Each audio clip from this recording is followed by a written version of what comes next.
Good evening, ladies and gentlemen. Welcome to the school committee meeting of Monday, November 14th, 2022. First on tonight's agenda is the Pledge of Allegiance. I pledge allegiance to the flag of the United States of America and to the republic for which it stands, one nation, under God, indivisible, with liberty and justice for all. First on this evening's, or second, I guess, on this evening's agenda is the acceptance of minutes.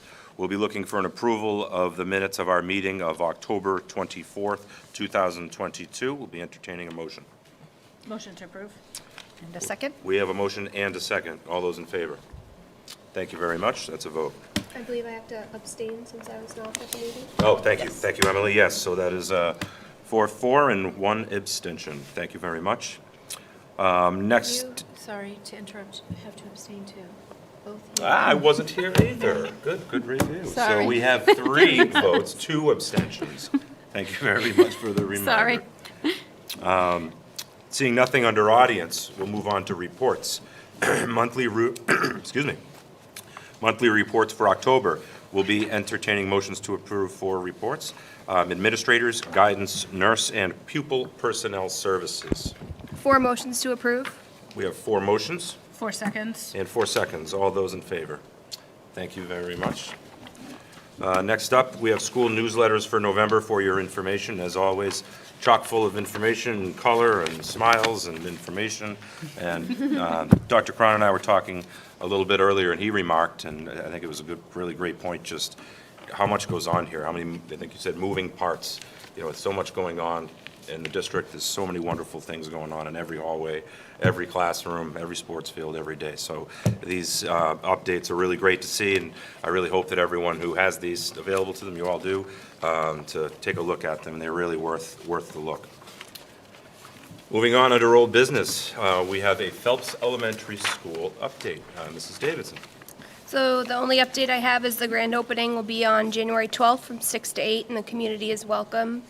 And tomorrow we have our building committee meeting at 5 p.m. if anyone would like to attend, or you can watch them on WRPS.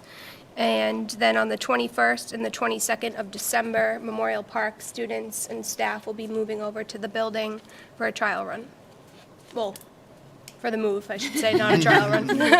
There's no going back. It's happening. It's happening, yes. This is We're happening. here. We're here, which is remarkable. After such a long journey, we are here. It is opening. Dr. Cron, do you have anything to add, or? No, it's happening. It's happening. It's happening. Yeah. Yeah, it's happening. December is going to be here before we know it. And just really proud of all the teachers and faculty and staff who are preparing. And there's a lot of nerves involved in moving your classroom or moving your workspace. So just appreciate all the cooperation and the positive attitudes that are prevailing. So that's all I have to add. Anyone else? Questions or comments? All right, exciting stuff. Moving on, item B under old business, we have some completed fundraisers, a couple of them. The Jefferson Pack had a charity volleyball game that raised Eston Pack had a charity volleyball game that raised $857, 430 of which was sent to both Holiday Magic and the food pantry. That is absolutely awesome. Moving on down, the high school had the Bulldog Buddies had a bake sale that raised $772.50. Great job, everybody. It's awesome. Item C, school improvement plans. This is the second reading. We have Dr. Harrison, Ms. Shipper, Ms. Smith, Ms. Shifley, and Ms. Sheehan here with us tonight. Welcome.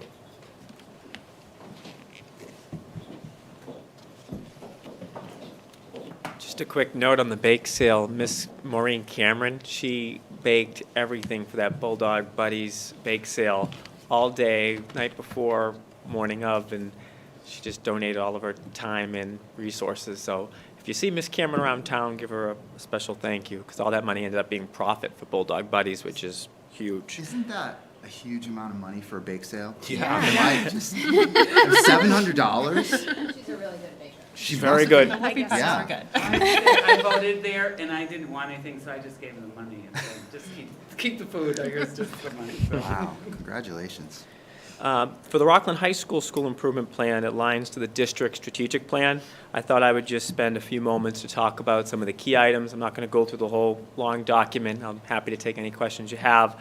But one of the big themes in the plan is transitions. We're looking at not just grade 8 to grade 9, but seniors to post-secondary opportunities. So the big things to think about with grade 8 are the balance of formal opportunities for the kids to see the high school, but also the more personal opportunities through our mentoring program and more personal visits to grade 8 classrooms, which we're hoping to do this year. Career-wise is something I'm very excited about. We've partnered with Mass Hire. They give us grant money. They give us a ton of resources to try to get students more interested in post-secondary opportunities that go right into the workforce for the students that may not be looking at colleges. We're also bringing back the Credit for Life Fair after a 2-year COVID absence. So this year we're going to have the juniors and sophomores participate because usually it's a sophomore event. That's transitions. For inclusion and equity, the big thing I just wanted to touch upon was we have the MCAS Math Acceleration course, which I believe is going pretty well. And that course, I do believe, is going to narrow a lot of our student achievement gaps as we get students ready for the Math MCAS. The other piece to inclusion and equity, I think we've done a great job this year of trying to build student voice in decision making. So we have our newly formed Senate Leadership Council, Athletic, we have a Student Athletic Advisory Council, and we held a leadership lock-in this past summer. So I'm feeling this kind of re-energized boost in student leadership, and our Student Government Council has just been terrific all year. Curriculum-wise, the big thing I wanted to touch upon in the school improvement plan is we're in the process of, we'll come forward in the spring with a proposal for a portfolio assessment, which our seniors would complete every year as a graduation requirement, and it would be starting with the class of 2027. And the value of that is it aligns to our vision of the graduate, which are the 5 skills our staff and community have identified are critical to graduate with. So we have a portfolio assessment we're beginning to develop, and we should have it completed by the spring to show you what that will be about. Social emotional learning is the 4th strategic initiative or theme. The big one I wanted to talk about was a Bulldog block, which we're trying to formulate for next year, which really gives our students an opportunity to engage in extracurricular life and activities during the school day for twice a month. And what that does, it gets a lot of the students who can't go after school or are conflicted between activities or work or babysitting to get involved in that sense of community. It could be things as little as a knitting or a book club, but we're trying to use it a way to build student relationships within our community for not just the students that are able to do it after school, but for all students. The last one is resource allocations. I guess just a shout out to Jane because she's the one that gives us what we need to get what we need to get done successfully. So resource allocations, really collaborating with the superintendent's office, which has been always very supportive. So that's a brief summary. I'm happy to take any questions on the whole plan. Questions, comments, anybody? No, I think it's great that the Credit for Life Fair is back. I think that's a wonderful opportunity for our students, and it's great that they're offering it to 2 grades now, not just 1. Great. Hello. Hello. Hello. So I'm going to say a number of things similar to John, and he'll remark that I copy him. So for transitions, we've been focusing a lot on building teams to look at transitions. We've always known that students coming into the 5th grade experience a little bit of growing pains, and we've tried to mitigate that, through a number of support systems, tours and orientations and that kind of thing. But as we have these conversations, we're starting to really look at, there's transition troubles from 5th to 6th. From 6th to 7 is a huge one. Middle school parents all know that. 7 to 8, and then 8 to 9. So we have a transition committee broken into subcommittees for each level, and we're really going to focus on what we can be doing better.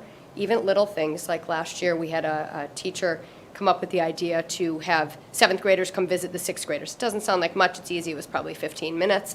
It involved a little coordination, but those 7th graders just kind of talked to the 6th graders about, here's what you need.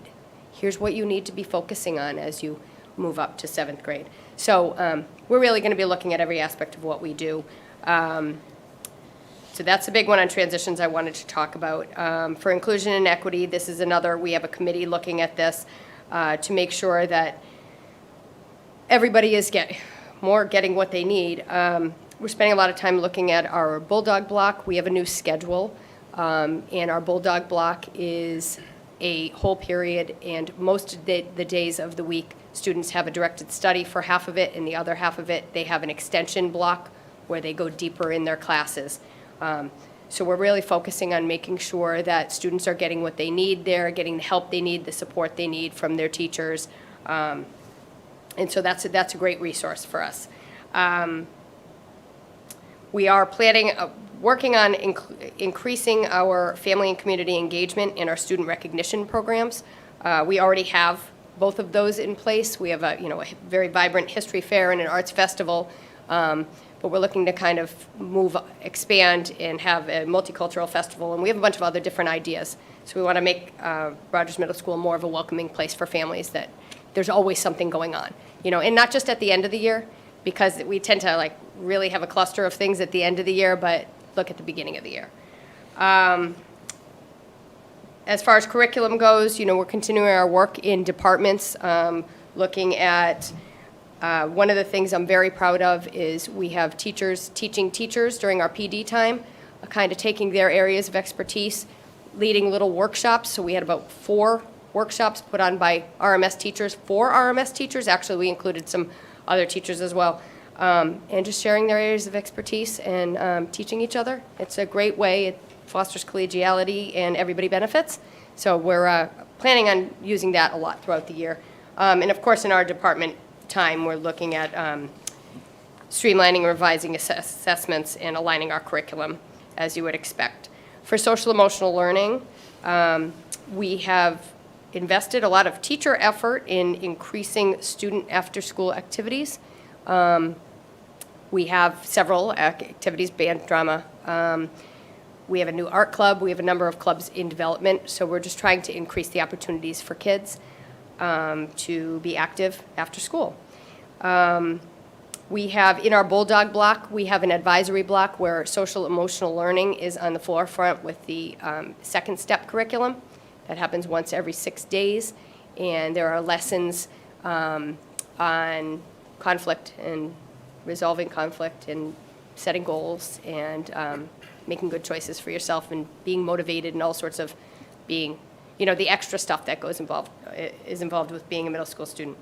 We're trying to beef up our PBIS because that kind of took a little bit of a hit in the pandemic, and we want to really make that a vibrant program like it was, and we have a lot of people working hard on that.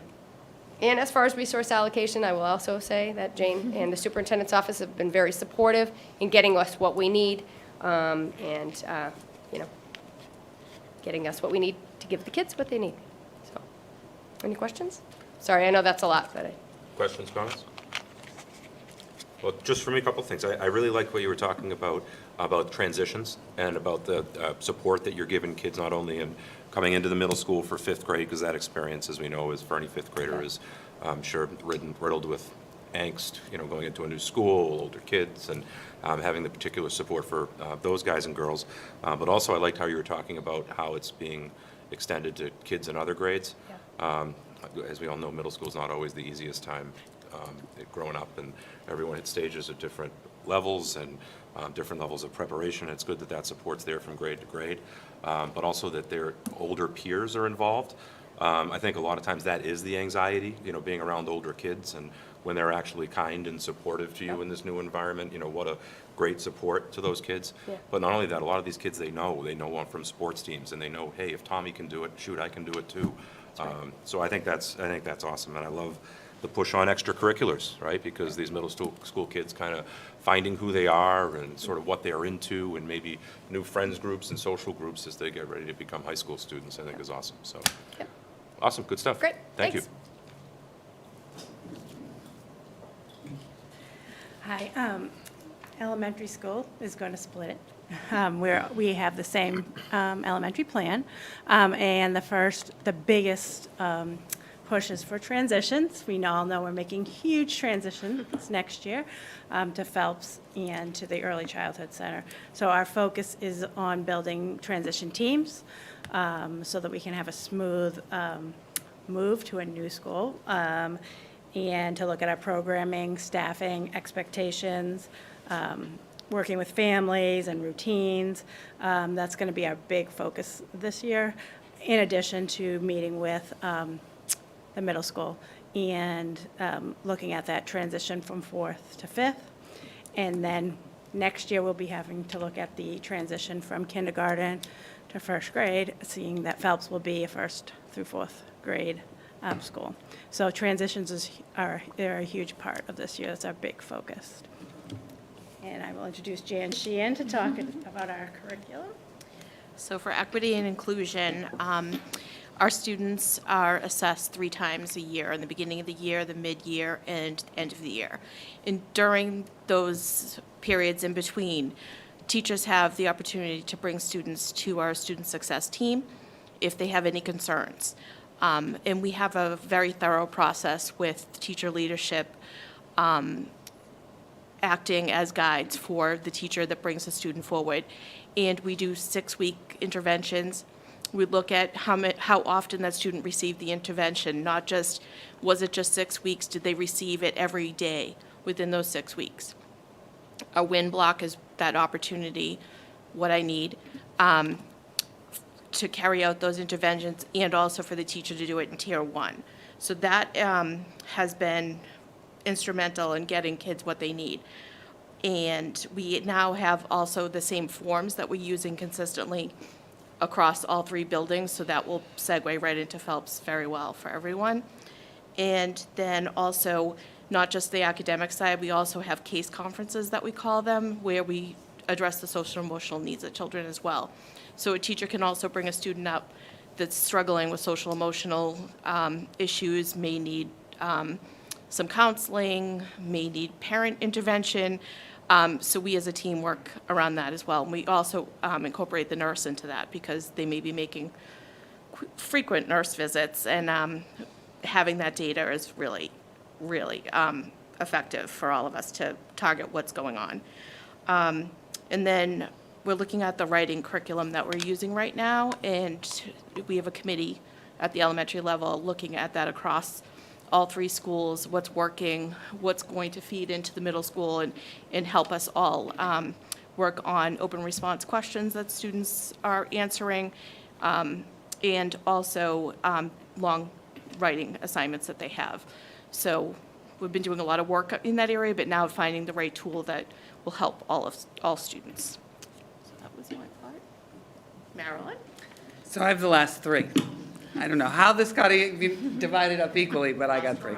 So the PD piece is we're working on, we certainly started the year with a PD plan. We had a committee, we came up with a plan. We're offering PDs on a choice like the middle school is. Our PD areas that we've been focusing on are social emotional learning, our writing curriculum, and our Bridges math, and making sure that all teachers at all 3 schools are teaching the same thing, they're hearing the same message. We're utilizing our coaches, our ELA coaches in our buildings, and our math coach, who's been wonderful in keeping teachers on the same playing field and with the same expectations. And I think the teachers are liking the choice, given 3 choices where they can go. We're including our paras, which brings us into our social emotional initiative that's on our district plan and on our school improvement plans, where we're refreshing responsive classroom. We've offered PD to paras, the last PD offering and this PD offering. We're also implementing second step. We used to have it just with kindergarten. Now we're bringing it to 1 to 4. Our school adjustment counselors and our school psychologists are working with our teachers to make sure that they know what the expectation is. I think the first unit was growth mindset. There'll be one on empathy and different character traits and how you can bring that into the classroom.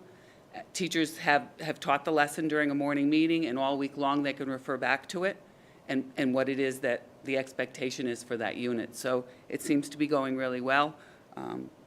The kids with PBIS and responsive classroom and how they're just meshed so well together, and the language that we use with the children, I know that it's made a big difference, I think, since I've been in the district using PBIS and responsive classroom. So I love that we're continuing that. The funding piece, well, we can only spend what we have, And we do look for sales, just to make our fearless leader happy. Whatever we get, we try to utilize in the best way for the children. So that's our school improvement plan. And we'll take any questions. Any questions? I have a question. So as you move to the Phelps School and you bring all three schools together with the different cultures and the different programs that you have, what do you foresee as being your biggest challenge in the next few years? And do you have any steps that you're taking to proactively address that? Yes, I think the biggest challenge is bringing three separate school cultures together. And we are addressing it, we've already started, we've got a book club going, a volunteer book club going with all three schools. We're bringing everyone together for PD. Starting in January, once Memorial Park gets started, we'll be working on teams. I've got teams and sub-teams. And also, we'll be using some of our PD time for culture building, getting to know each other, team building. So after Memorial Park gets settled, that's my major focus. Our big focus is bringing the school cultures together and also bringing families in the spring to do some joint activities so that everyone feels a part of Phelps. So. Great, thank you. Anyone else? Yeah, we talked about transition a lot, right? And I guess the three of you have about as much transition as there is. I mean, from top to bottom in the buildings, from staff to administration to students to bus drivers, really, the space. I mean, every single piece of this is a transition and an exciting one. And I know there's a lot of work being put behind it along all these school improvement plans. And I know that there's a lot of work from a lot of people. So I know we appreciate it, and it's exciting stuff. And from our eyes here, it seems things are going great, and we're in great hands. So thank you very, very much. Anybody else think any other questions, comments? No. All right, well, thank you. Thank you very much. Thanks. Thank you. So we'll be looking for a motion to approve the school improvement plans for the elementary school, the middle, and the high school. Motion to approve? Second. We have a motion and a second. All those in favor? Thank you very much. Item D, under old business, we have a COVID update. Ms. Hackett. Thank you very much. Today we had our booster clinic and full vaccination clinic. We had over 100 families participate, all age groups, from infancy all the way up to senior citizens. So that was great. There's some folks from the town that came, some folks from the school system, and families. Best group I've seen from outside of here, from town hall and police and fire participating. So hopefully that'll help folks being prepared for the holiday, the holidays coming up. In addition, prior to Thanksgiving this Thursday, we'll be picking up enough test kits for us to give every family and staff member one box with 2 kits prior to Thanksgiving break. That they can use whenever they like. Of course, we would like them to do it on Sunday night or Monday morning before they come, but at any time, obviously, that they're not feeling well. We have experienced a bit of an uptick. I think an uptick is everywhere, in particular at the daycare, which we've all been working with in staffing, but we do have quite a few not so feeling well folks right now, and we're working our way through it, one assignment at a time, and keeping the daycare open, recognizing how important that service is to the families that they serve. So they're really doing some quite creative and safe work to keep that facility open last weekend, this week. So I have for COVID. Excellent. Thank you, Ms. Hackett. Questions, anybody? Regarding the test, where are they coming, like, how are we paying for those? Or are those from the state, or? They're from the state. We're going to the bunker. Okay. Uh-oh. Yes, we're all excited. We're going to the bunker on Thursday and picking them up. We've got very strict specifications on size needed to transport, et cetera. So Mr. Sham is well-equipped and will be going to the bunker on Thursday to get test kits, and then there's no opt-in, no opt-out. If there is an opt-in, I may actually recommend an opt-out instead, if you don't want them. rather than trying to sign everyone up and do a presumptive opt-in. Two boxes were distributed today. We brought some boxes down that we had, extra, I called Deli over at Town Hall. She had some. We distributed quite a few masks and test kits today, and anyone who does need test kits, they are available at Town Hall for free. And we, use them. The one incidental thing that we have been experiencing that is a little bit new to us is that folks are testing positive later. People are sick for 2 to 3 days, and they're testing negative, and then on day 4, 5, 6, they're testing positive. So the more tests we can make available to folks, the better for them to be able to self-monitor. And if you're not feeling well, please stay home. Yeah. Absolutely. Anyone else? Any questions, comments? Okay. Item 6, new business. We have some requests for approval of fundraisers. The preschool PAC is running a fundraiser, which I love the name of it. What the heck? Write a check. But what could be more simple? I love it. Every parent's dream. Yes, yes. Sounds like my everyday. The Eston PAC is running a fundraiser to sell Hilliard's candy bars through November and December. The Memorial Park Library is running a library book sale during parent-teacher conferences on the 21st of November. Rogers Middle School, the book club, is selling pens and Post-it notes throughout November. And Rockland High School girls basketball, they're having a free throw shoot-a-thon on December 23rd.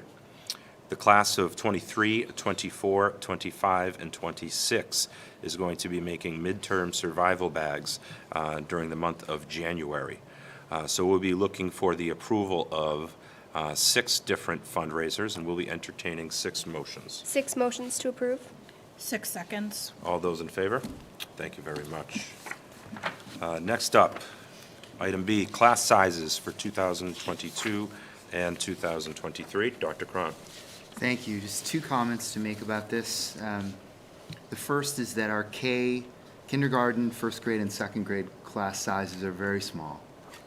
And we're very proud of that. As we've talked about a number of times lately, our high needs are very high in this district. Focusing on early learn-to-read strategies, really getting kids engaged in academics as early as possible is very important, and class size is very, very important. So to anyone out there who's considering Rockland as a school choice district, we are amazing, and the class sizes are great. The second thing I'd like to point out is the school choice numbers, which continue to go up each year, which to me is another indicator that we're doing something right. So I'm very pleased with that. This report would probably make a lot more sense together with the report that we talked about last meeting, which was our overall population, but this just gives you a little insight into our class sizes, which are extremely important from the teacher's perspective, because if you have 15 kids in the room versus 25, it's just another planet.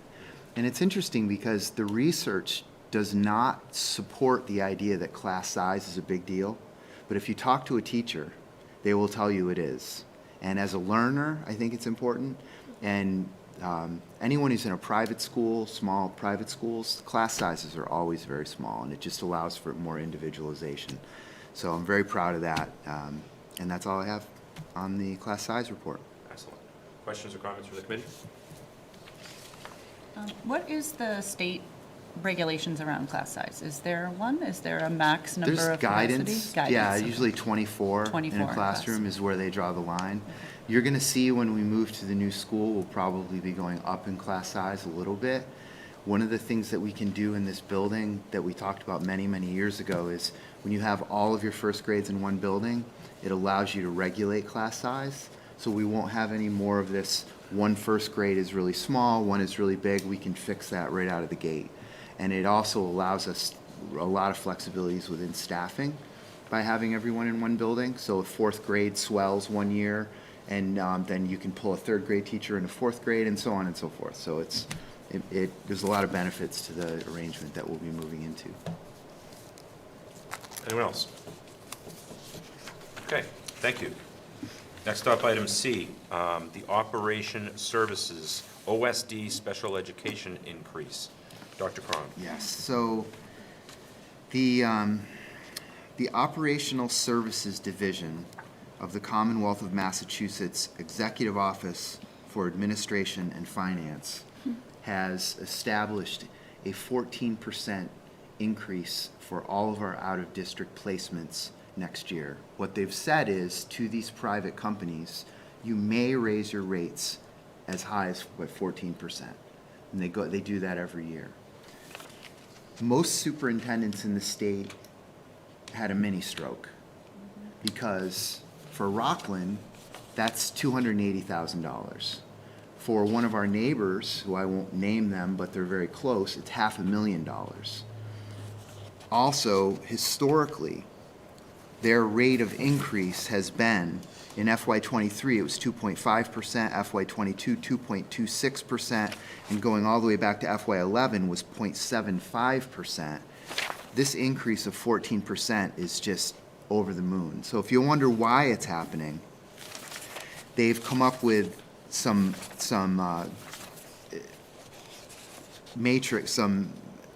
mathematical formulas that allow them to increase our costs, and it's a lot. So we're concerned. So superintendents have written letters to the state, and we're hoping that all the advocacy that we're doing is going to result in some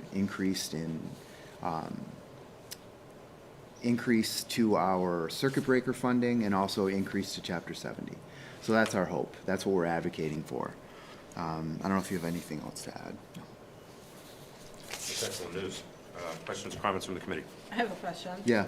So if they believe that the out-of-district placements deserve a 14% increase, are they going to provide some sort of increased support to the schools that are providing in-district Yeah. services, right? Well, that's the big question. I mean, you would think that the children would best be served by staying in their own community and receiving services here, and if the understanding is that it is so much more expensive now to provide these services, mostly probably like what we're seeing is that we have increased needs, it would only make sense that there would also be an increase to providing those services locally.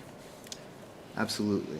And so the way they break it down is this 14% consists of two components. 5.18% was a cost of living increase, and 8.82% was a workforce stability factor. But basically what they're saying is inflation is costing these organizations a lot more money to do their work, which we all understand, but it doesn't help public schools who can only raise rates by 2.5%. So it's a real situation, and I hope that with all of the money that Massachusetts has in overflow right now, that they will step up and provide some funds. Right. So we're very hopeful to see some relief coming in the budgets that come out in the spring. Okay. Yeah, but it is interesting how they can raise their rates by 14%. Right. I had a nutty. Yeah. Yeah, Well, yeah, I had a can real imagine. nutty. Yeah, about that one. So these are for out-of-district private companies? Correct. So they're giving, nothing is set in stone, but they're saying you can raise up to 14%? Up to 14%. Oh, and they will. They will. Yeah. Well, not of course they will, Yeah. but like, of course they will if they can charge that amount. Right. Why Right. wouldn't you? Right. Just if you were the owner, you would probably Right. do the same thing, but. Well, and in their defense, it's hard to find employees. It's Yeah. very difficult. It's challenging now. So I can understand their need. I do understand their need, but it does raise an interesting question if they're saying you can have 14%. Well, what about schools? So we're hopeful it'll result in some action on their part. And we have 290,000, you said? 280. yeah. 280. We could have someone moved in tomorrow that needs an out-of-district placement, Absolutely. and then that can adjust as That well. would be, yeah, that was just an estimate based on Yeah. what we have this year. Right. So if we roll it ahead at 14%, it's huge. So I do know the Superintendent's Association is very active on this issue, and I'm sure that I've reached out to our legislators, to Senator Keenan and Representative DeCoste, and they're aware of our concerns, and we're all over it. So. Anyone else? I was just going to add that if you want us, or at least I speak for myself, I won't speak for the others, to reach out as well. Sometimes, the greasy wheel. Yeah, So absolutely. I know that we have talked to Senator Keener and Rep. DeCoste in the past, and they've always been answering our calls and certainly willing to help us. So Yeah, if you they've been want- great. Yeah. We have a meeting coming up with Senator Keenan, and they're very responsive. Right. And helpful, and Representative DeCoste has been instrumental in bringing us, some money every year to help us support, especially special needs and EL work. So Right. he's been very helpful as well. Let me know if you need me to make a phone call as well. Thank you. Anyone else? Thank you for the enlightening information. It's certainly concerning. Thank you, Dr. Cron. Next up, item D, superintendent's evaluation goals for 2022 and 23.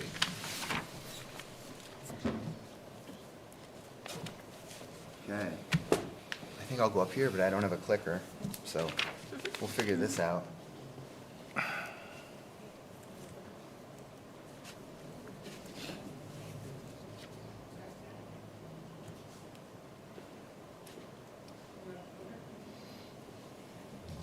It's only a few slides, so if you guys want to advance them, that's fine.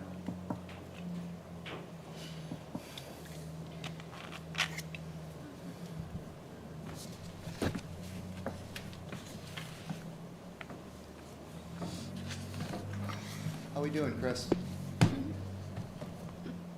No pressure. You can always edit it. Go to commercial. Got to get that sponsorship money. Yeah. There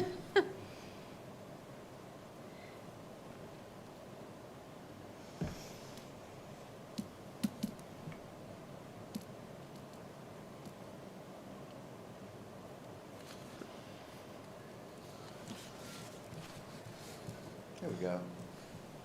Okay. So, as part of my evaluation, I set 5 goals, or 4, but this year it'll be 5 again. And so I'm evaluated on these 5 goals, and I'm also evaluated on each standard and subcategory in the Massachusetts frameworks. So my first goal is, and it's interesting, you saw the principals talking about school improvement goals, and really I should have gone before, because what you're going to see in my goals is sort of the 30,000-foot view of our work, and what you heard from them was the 15,000-foot view.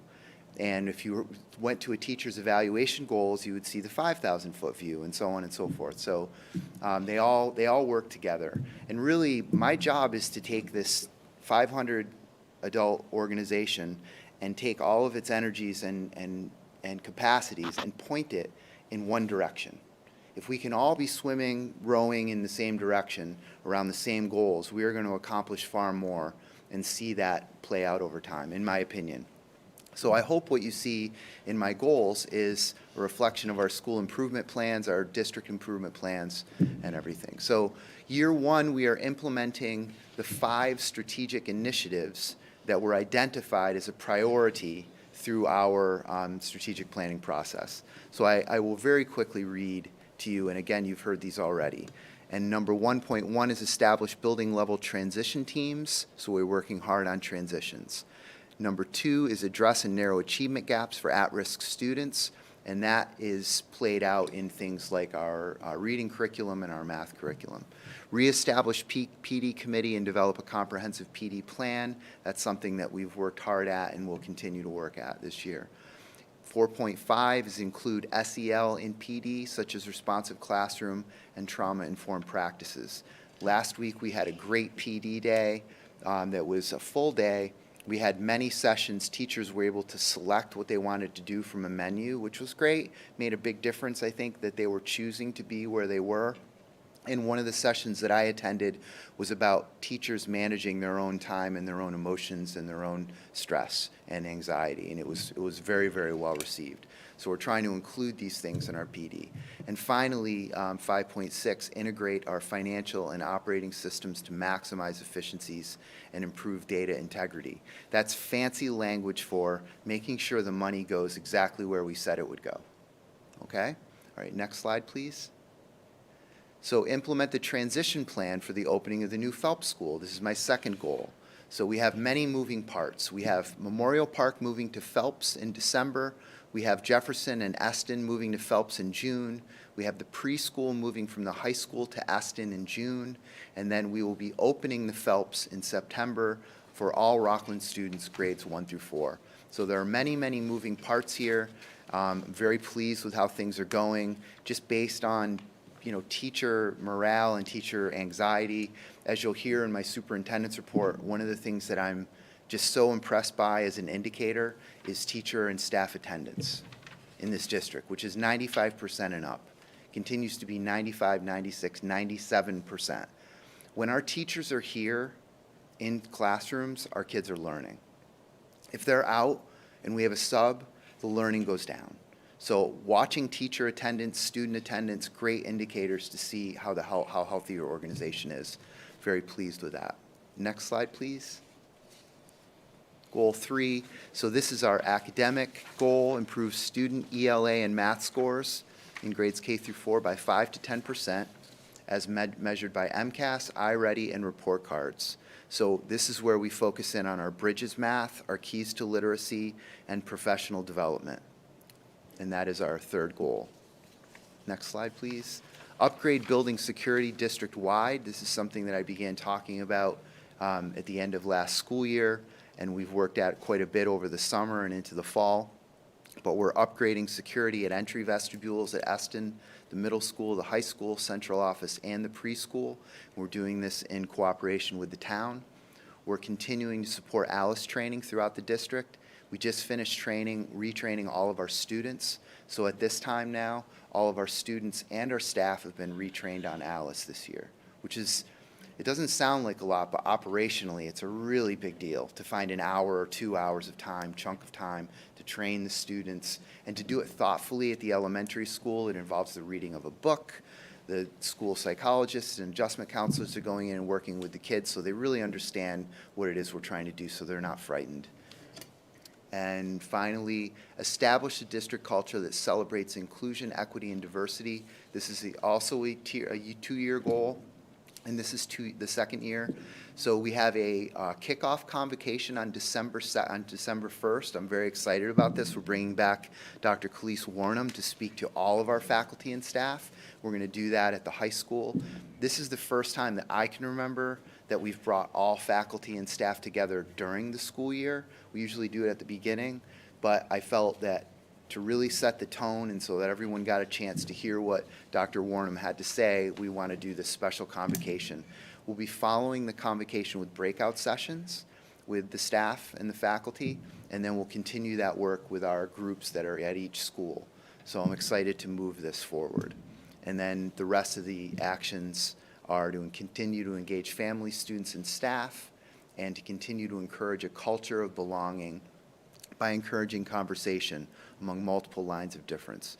But I will say that what we're really focusing in on is this idea of from an equity standpoint, I want teachers to be thinking about their relationship with each student and what do they know about each student, where they come from. That could be South Boston, that could be Brazil. And there's differences, and those differences make a difference to that student and how they learn and what they need. And so rather than coming at it from how do you feel about equity and diversity? Where are you with equity and diversity? What I'm really trying to focus in on is what do our kids need when it comes to equity and diversity? Where are they coming from, the students that are in front of you? We're seeing we are not only limited now to Portuguese-speaking students. We're expanding and finding that we have students from other cultures as well. So maybe this is going to grow. So I'm very excited about this last goal. And those are my 5 goals for the year. Excellent. Any questions or comments for Dr. Cron? I have a question. Sure. I might have missed this, but is Jefferson and Eston moving in June 2023? At the end of the school year. Okay. Yeah, at the end of the school year. So we'll move them over at the end of the school year and then have the summer to finish all of that. And then Jefferson, they can start working on the demo of Jefferson. Great. Yeah. And then the vestibules are in progress, correct? Those are in progress, That's yeah. great. We actually just got pricing back. We're excited about that. We've had some preliminary conversations with the town about what kind of funding we could get help from the town on that. So we're moving ahead with that and hope to have that work done. We'd like to have it done by the end of the year. That's good. For those watching at home, can you just talk a little bit about that, about what we're doing to increase safety at the vestibules? Yeah, so the Phelps School that's just about to come online in January has what's called a double entry system of security. What that means is when you enter the building, you are not actually in the building. You enter the building and you're isolated. We can check your ID, we check your situation, where you're going, and then we allow you to enter the building. What we're doing now is we are updating the high school, the middle school, central office, and the Eston School so that they too will be double entry systems. It's just a sort of a fundamental defense that we can put up to keep our faculty and staff safe. So it's a pretty big move. It's a pretty big investment. We're probably looking overall at almost $500,000 to do the work. But I think if it saves one life in a horrible situation, it'll be worth it.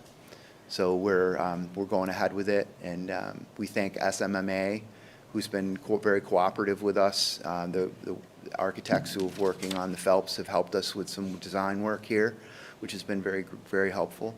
So it's coming along. Looking forward to having all those in place and never needing them. I appreciate that as being part of your evaluation goals, is putting a particular focus on student safety. These days, there's really no reason that we should leave any rock unturned, or to really do everything we can to keep our students safe.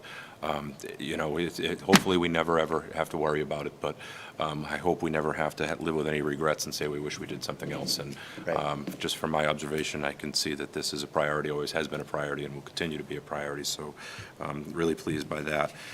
Transition, again, another word that we've talked a lot about tonight, and I know you're going to be very busy this year, and everyone is going to be very busy this year as we transition our district, going from 3 elementary schools to 1 in the Phelps. So I know that that's going to be a really high focus, and deservedly and appropriately so. So thanks for highlighting that as well.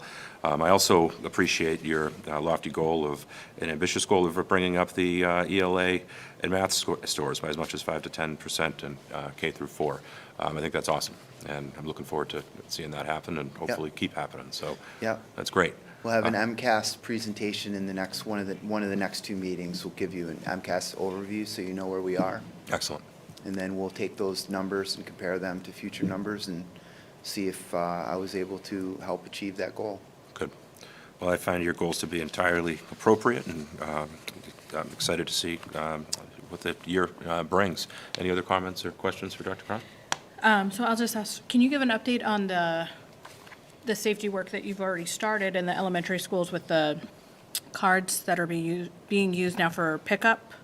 Yeah. Because I think that's something that's already been put in place, and Yeah. so if we can just get an update on that. We're still working on that. It's a challenge to implement any kind of new system, but for those who don't know out there, if you were picking up or dropping off an elementary student this year, we're using a program called Kid Account. And what it allows us to do is give each parent or each driver a card, and we scan that card, and it allows us to really tighten up the whole pickup, drop-off situation for students. And it's also in place at the middle and high school. So one of the things that we've been doing with our emergency management training and our emergency management committee is working on a reunification plan. So God forbid something awful happen and we have to empty a building, and the empty building is going to go to our site. Parents need to know, how are you going to get your kids? So the software that we have in place at the elementaries and middle and high is going to help us with that plan. So the elementary it's much tighter pickup and drop off than it was prior to this year. Great. Yep, and it'll be in place at the Phelps.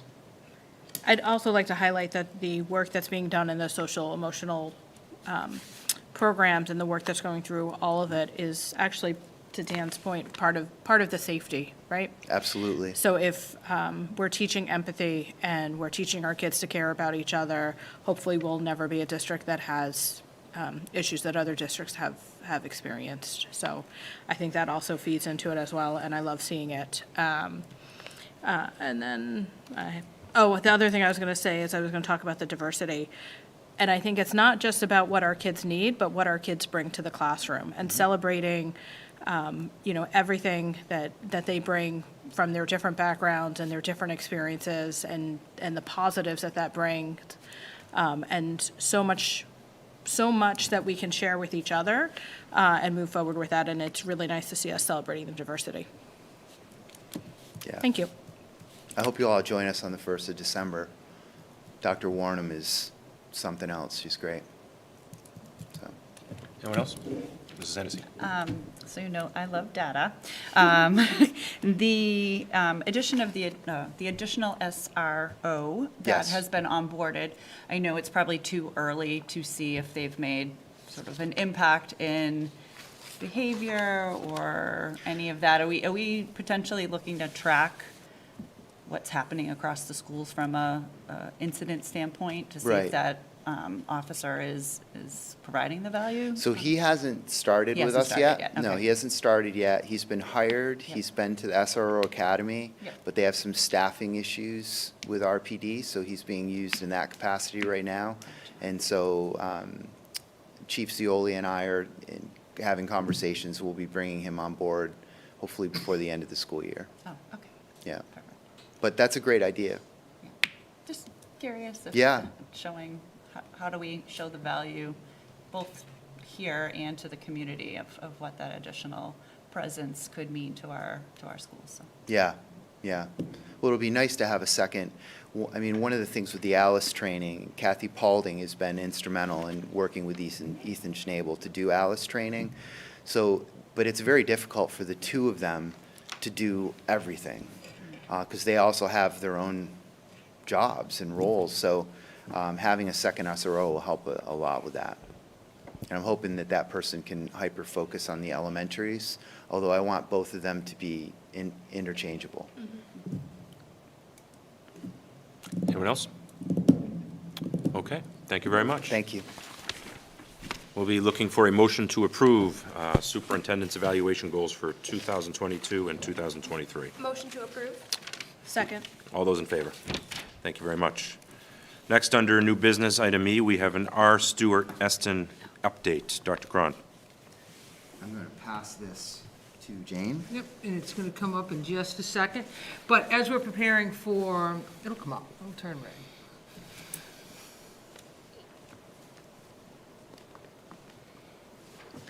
As we're preparing for the Eston School, and this will pop up, it probably just takes a minute to warm up, to pop up there. But we are looking at, first and foremost, we received through our entitlement, because of our high needs population. We are currently at 63%, and previously we were under 50. We qualified for what's called an entitlement grant, which means we didn't have to apply for it. It was non-competitive, and we received $422,000 from the state to study and improve our ventilation system at the Eston School. So we have gone out for very strict procurement requirements that were followed both for the vestibule project and that we're following for the ventilation project, because it's federal money.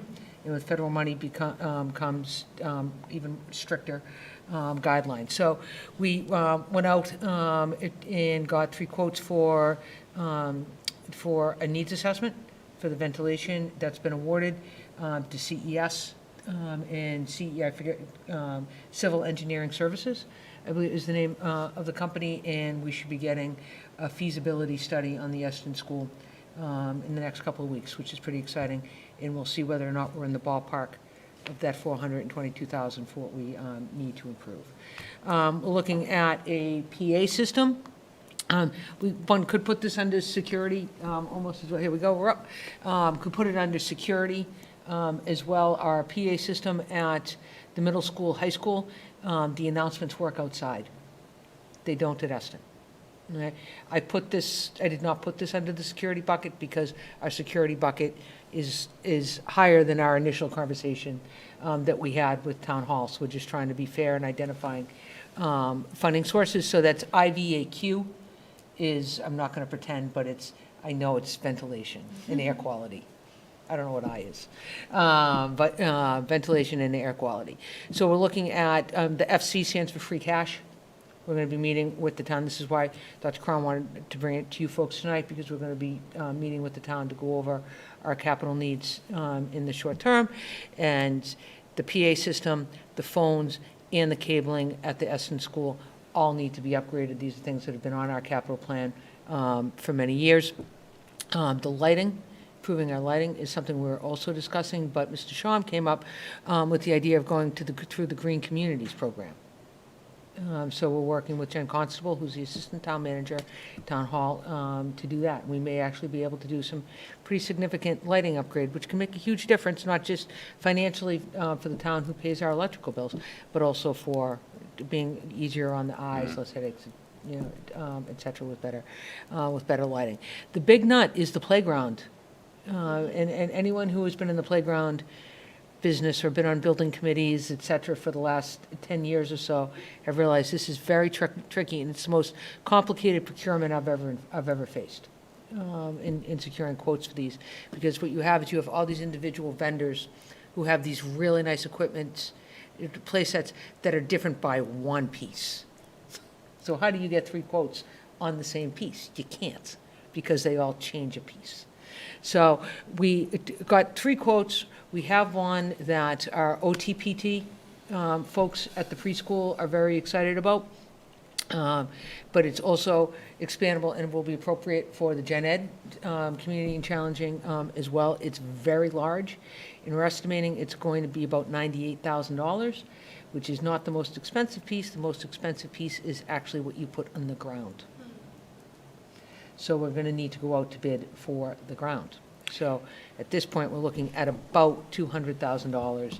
And it's not anything, it's spectacular, it's great, it's a huge upgrade, but it's not an outrageous purchase. It's not Disneyland. Now, when you It's say not ground, Disneyland, it's you know? the type of surface material that's used on the ground. And I know a lot of this, particularly with playgrounds in elementary and early childhood, is heavily regulated for safety. And Correct. so what is it that's going to be on the ground? We do don't you know. We're going to go out I see, with okay. 3 alternative bids for 3 various surfaces and see what comes out, and really get some input from, from the OTPT and what they think, and the nursing group, et cetera. It could be mulch, it could be a special mulch. It could be matting. We're gonna go out and find out and do it by the book, because again, this is ARPA. Actually, this could be free cash money, but I'm hoping if ARPA covers some other things, this might fall into ARPA, et cetera. So we're just applying the same for any capital work that Mr. Wells, Mr. Shum, and I are working on. We're going under federal procurement, which is more restrictive than state procurement, in the event that federal money becomes an identifiable funding source. So Very good. I have a question. The playground at Memorial Park currently, what is the plan with that? Because isn't it, do what? okay. It's not decent? No? No, I think there are some concerns, Okay. with the safety, with the surface, and then Yeah. disassembling and reassembling. The technology with playgrounds has changed so much. The playground that we have out here at the high school for the preschool, the OTPT, I looked at her and I said, "It's a nice playground, right?" And she said, "No, it's not. And this is why. It's not appropriate, it doesn't have enough height, this and that." And so we're really, this will be state-of-the-art, but not Disneyland. But it's very expensive. Yeah. So you mentioned about what the story you just told about the preschool and how that's really not appropriate, and that was just a few years ago that was. Right, put in. exactly. So do we have the right eyes on this right now for people that are believe so, appropriate? yes. with- Yeah. Okay. Yeah, absolutely. Great. We're getting our specialists involved in it, Great. and we have one who's particularly engaged and interested in playgrounds, so she's really helping us a lot. Excellent. It's Yeah. not a baseball field, so it's not just me. Yeah. Excellent, very good. Anyone else? No, I was just going to say, my question was going to be if the playground will meet the needs of all of our students, and it sounds like that you guys, That's the as priority. many times, are above and beyond already, so I Yeah, appreciate that's- that. Yeah, that's the We're on priority. it. We're on Yeah, it. that's great. It's just, I was sticker shocked. I mean, I've been on with several building committees, and it just keeps going up and keeps going up and keeps going up, and this is one of the areas that it's going up. There's, Like everything these days. Yep. So would we not allow the early childhood education to use the current Eston playground, or are we planning to remove that prior to them being in there? Yeah, we're gonna try to get the new one in there. Okay. Before we open in the fall. That's our hope. right, no, we are hopeful to have all of this work done before the kiddos come in September. And one of the reasons why we want to speak to Mr. Lapp in Town Hall is, could we potentially use one source of funds now so we can actually purchase and secure this playground? Because we need to have it up and installed first to get the best, from my understanding, what I was speaking with my peers, is that the best way to get the best price for your surface is to actually install it. Install the playground, then go out for the bid. Because they can actually come, see, feel it, rather than just project it. So I don't know if computer modeling can be used, but, so the goal is to go and purchase it as soon as possible. We have the 3 quotes.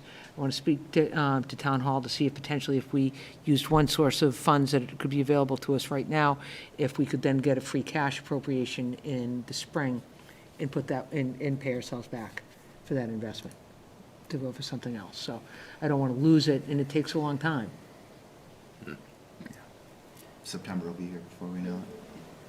I guess, impact of all these changes to summer camps. I know it's probably a little bit far off, just thinking of if we're doing playgrounds over and are we shutting down the Phelps. schools, and they'll be at Phelps. Yeah. Summer camp- The summer camp will be at- will summer We're gonna moving move there. all the Okay. summer camps to Phelps. Okay, that's good. Be safer. Yep. All right, moving on to item 7, Superintendent's Report. Dr. Cron. Thank you. I want to thank Ms. Hackett and Floor, our head nurse, for having the COVID booster and vaccine clinic this afternoon. I believe they issued more than 100 vaccines and boosters, which we're very happy for. And always, as always, I'm always surprised when I read the number of visits to our nurse's office throughout the district. So in the month of October, we had 3,046 office visits. That's 3,046 faces walking up to a desk with a nurse, and they're dealing, it's just mind-boggling how many children they see and help all the time. So shout out to our nurses. My second thing is, Great Pumpkin Race was amazing last week, the middle school. Getting to watch that, that was a lot of fun. And congratulations to Ms. Shipper and her staff on that. The Rockland High School Term 1 ended on November 4th, which I'm sure you're aware of. And grades will be available tomorrow. So looking forward to that. I'm sure parents will be checking their Rockland app for their grades.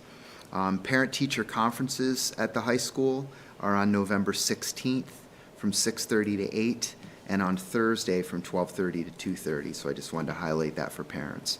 And finally, one of the things that I take note of with each time I get a report from the principals is their staff attendance, because I think it's an important indicator of the health of a district, which I mentioned earlier. And just so that everyone's aware, the middle school attendance in the month of October was 95%. The high school was 95%. Eston was 96%. Jefferson was 93%. And Memorial Park was 96%. And that's our teachers and our staff showing up every day to do their job. And I'm just so grateful and think that it just says a lot about our district. So I'm really proud of everyone for working so hard, and they're truly committed to our kids. And that's all I have. Thank you, Dr. Cron. Any questions for Dr. Cron? Okay, so we'll move on to last but not least on our agenda, which is our public service announcements.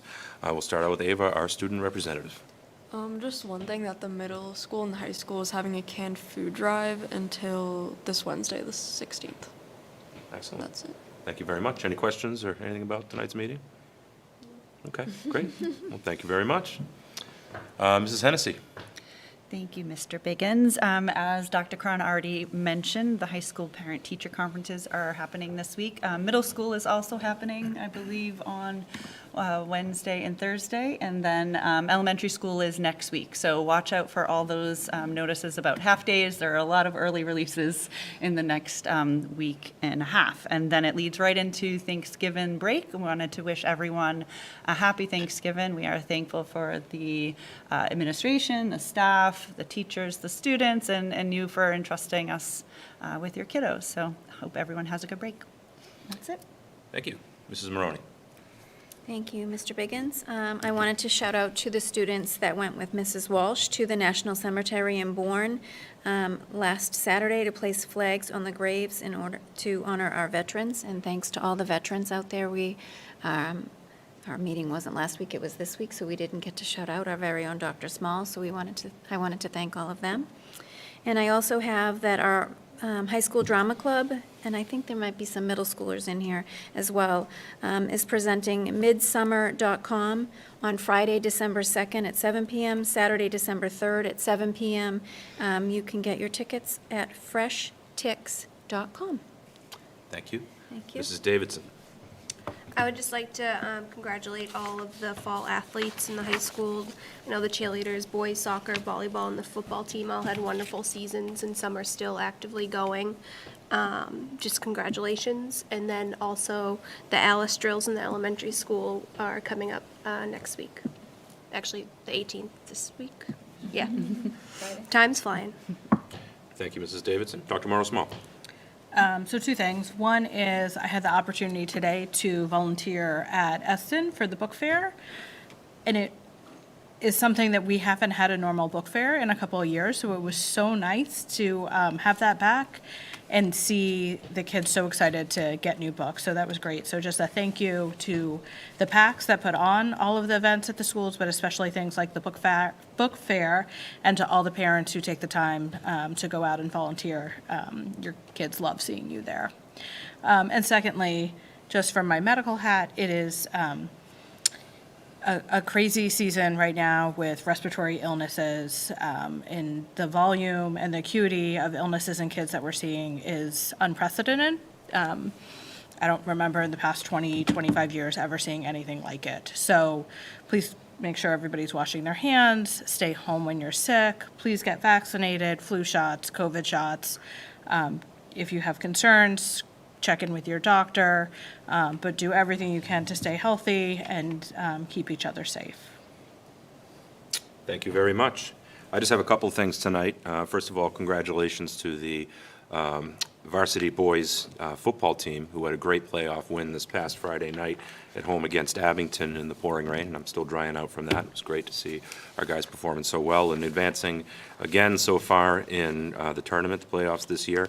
And I don't know if Jane or Dr. Cron, you can confirm this, but last rumor that I had heard upon their upcoming matchup was that they're playing St. Mary's from Lynn, who is a apparently very formidable opponent. Apparently they're very, very good. And I wonder if you can confirm the location. Last I had heard it was potentially going to be Walpole on Friday. We don't know yet. Last we spoke, they hadn't determined. They're having trouble Excellent. finding places that want to host. do it. Good. Well, we're looking forward to wherever they go, traveling to root on the Bulldogs this coming Friday night. Other than that, it is Walpole. Walpole, breaking 5:30. news. Walpole Breaking 5, news. thank you. This just in from our ESPN research desk. Thank you, Chris. Walpole this Friday at 5:30, Rockland versus St. Mary's. Hope everyone can make it and drive safely to and from to cheer everybody on. And then lastly, Thanksgiving's coming right around the corner, my favorite holiday. But then right immediately after Thanksgiving on Saturday is the unofficial beginning of the Christmas season right here in Rockland. And I'm happy to report to everybody that at the Biggins North Pole today, the head elf started taking out all of the decorations, and his back is a little sore tonight. But that being said, I'm really just want to remind everybody that's coming up right around the corner. 75-degree weather this past weekend doesn't make you think of Christmas so easily, but it is right around the corner. And really encouraging everybody to come out, young, old, to Rockland Center on the 26th from 4 to 7 to be able to see the whole community. It's really, I always say, it's the quintessential Rockland event. All businesses, organizations, it's really just a great day. So hopefully the weather will cooperate, and I hope to see all our neighbors and friends on the Saturday after Thanksgiving.